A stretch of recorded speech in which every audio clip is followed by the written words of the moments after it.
ஐயோ லேட்டா வர வந்துட்டது என்ன பண்றதுனே தெரியல சார். இல்லை ஏன் டெய்லி லேட்டாக வர? அப்பாலஜிஸ் லெட்டர் எழுதிட்டு வா போ.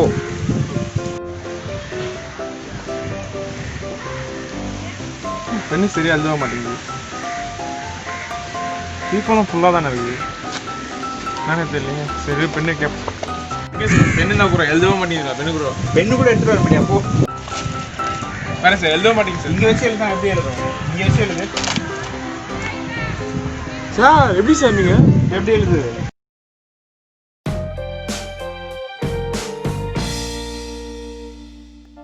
வணக்கம், இது உங்கள் கேப் த சயின்ஸ்.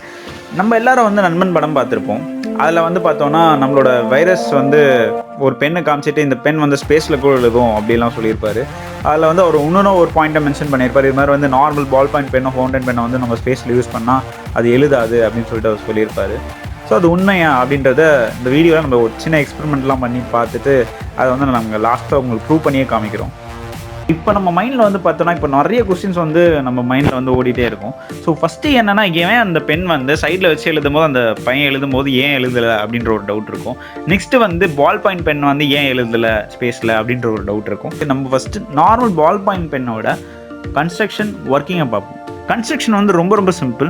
ஸோ வெளியே இருக்கிறது பார்த்தீங்கன்னா நமக்கு அவுட்டர் கேசிங், அது தேவையில்லை. ஸோ உள்ளே இருக்கிறது வந்து பார்த்தீங்கன்னா ரீஃபில்னு சொல்லுவோம். அதில் எண்டில் இருக்கிறது பால், நெக்ஸ்ட்டு சாக்கெட், நெக்ஸ்ட் வந்து பார்த்தோன்னா ரிசர்வாயர்னு சொல்லுவோம். ரிசர்வாயர் ஒன்றும் கிடையாது, இங்கே ஸ்டோர் பண்ணியிருக்கனால அது ரிசர்வாயர்னு சொல்கிறோம். அந்த பாலை வந்து ஏன் வந்து டங்ஸ்டன் கார்பைடால் மேக் பண்ணியிருப்பான்னு நமக்கு டவுட் இருக்கும். ஸோ முக்கியமான ரெண்டு விஷயம் தான். ஸோ டங்ஸ்டன் கார்பைடால் நம்ம மேக் பண்ணோன்னா நம்ம இவ்வளோ வாட்டி எழுதுனாலும் அந்த பாலோட ஷேப் வந்து சேஞ்சே ஆகாது. It will never deform. Second reason என்னென்னு பார்த்தோன்னா வந்து அது கொரோஷன் ரெசிஸ்டன்ஸ், துரும் பிடிக்காது. நெக்ஸ்ட் இதோட ஒர்க்கிங் பார்ப்போம். பாலுக்கு மேலே வந்து நம்மளுக்கு வந்து இங்க் இருக்கும். ஸோ வந்து நம்ம பால் ரொட்டேட் ஆகும்போது மேலே இருக்க இங்க்கு வந்து கீழே வந்து ட்ரான்ஸ்ஃபர் ஆகும்.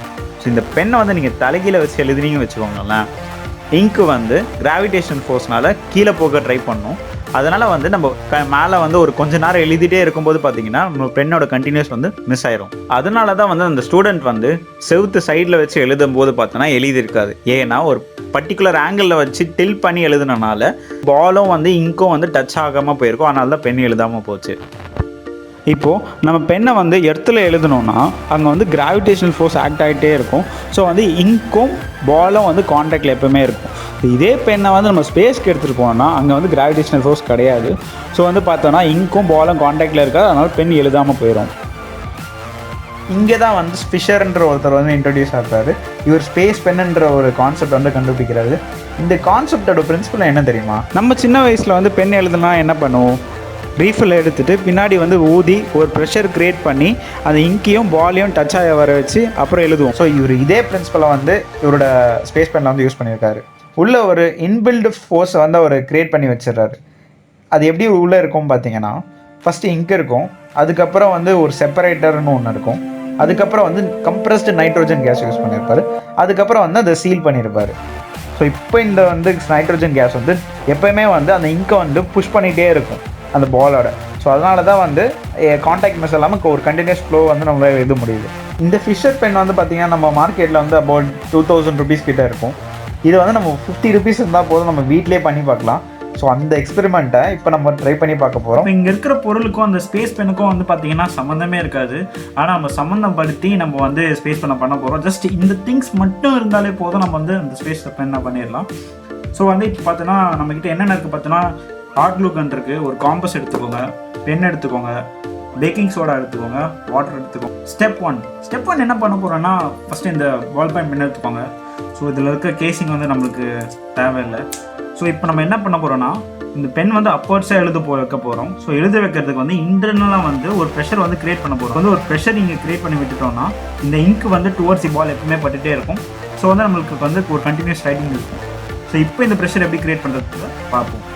இப்போ இந்த ரீஃபில்ல வந்து பார்த்தோம்னா கொஞ்சம் சம் அமௌண்ட் ஆஃப் வந்து நம்ம வாட்டரை வந்து இதில் ஆட் பண்ண போகிறோம்.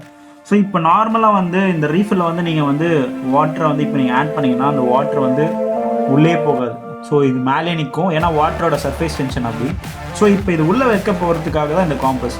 ஸோ இப்போ இந்த காம்பஸ் எடுத்து நீங்கள் வந்து ஸோ இப்படி புஷ் பண்ணும்போது வாட்டர் வந்து உங்களுக்கு போகிறது தெரியும். உங்களுக்கு தெரியுதா? சம் அமௌண்ட் ஆஃப் வாட்டர் வந்து நம்ம உள்ளே இன்சர்ட் பண்ணியிருக்கோம். ஸோ இதுக்கு மேலே வந்து நம்ம பேக்கிங் சோடா ஆட் பண்ண போகிறோம். பேக்கிங் சோடா ஆட் பண்ணிட்டு அடுத்த செகண்டே வந்து நம்ம ஹாட் க்ளூ கன் வச்சு நம்ம வந்து சீல் பண்ண போகிறோம். இப்போ வந்து இந்த பேக்கிங் சோடா நம்ம ஆட் பண்ணிடலாம். ஸோ ஆட் பண்ணுறதுக்கு முன்னாடி நம்ம க்ளூ கன் ஹீட்டாக இருக்கான்னு பார்த்துடலாம். ஸோ ஹீட்டாக தான் இருக்குது. ஸோ இது வந்து இதில் ஆட் பண்ணிவிட்டு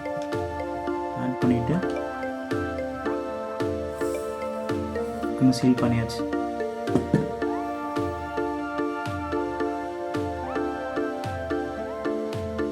இப்போ இந்த பெண்ணை வந்து நம்ம ஃபஸ்ட்டு எழுதுதான்னு பார்ப்போம்.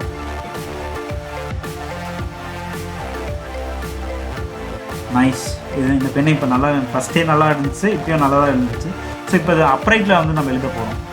ஸோ இப்போ இந்த ரைட்டிங்ஸ்லாம் வந்து பார்த்துருக்கீங்க. இந்த ரைட்டிங்ஸ்லாம் வந்து இப்போ நார்மல் பெனில் வந்து நான் தலைகீழ வச்சு எழுதுனா இந்த ரைட்டிங்ஸ் இது. ஸோ இப்போது நம்ம பண்ண எக்ஸ்பெரிமெண்ட் பென் வந்து தலைகீழ வச்சு எழுதுனா எப்படி எழுதுறது நம்ம பார்ப்போம். ஸோ இப்போ நம்ம தலைகீழ எழுதி ட்ரை பண்ண போகிறோம். எப்படி எழுதுன்னு பார்ப்போம்.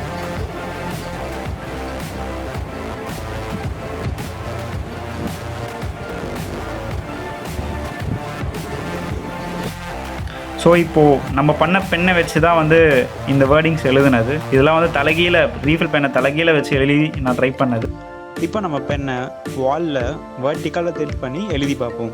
இந்த மாதிரி இன்ட்ரெஸ்டிங்கான வீடியோஸ்லாம் நீங்கள் பார்க்கணுன்னா ரைட் சைடில் ஒரு லிங்க் இருக்குது, பாருங்கள். எங்கள் சேனல் உங்களுக்கு பிடிச்சிருந்தா சப்ஸ்கிரைப் பண்ணுங்கள், ஷேர் பண்ணுங்கள், கமெண்ட் பண்ணுங்கள். தேங்க்யூ.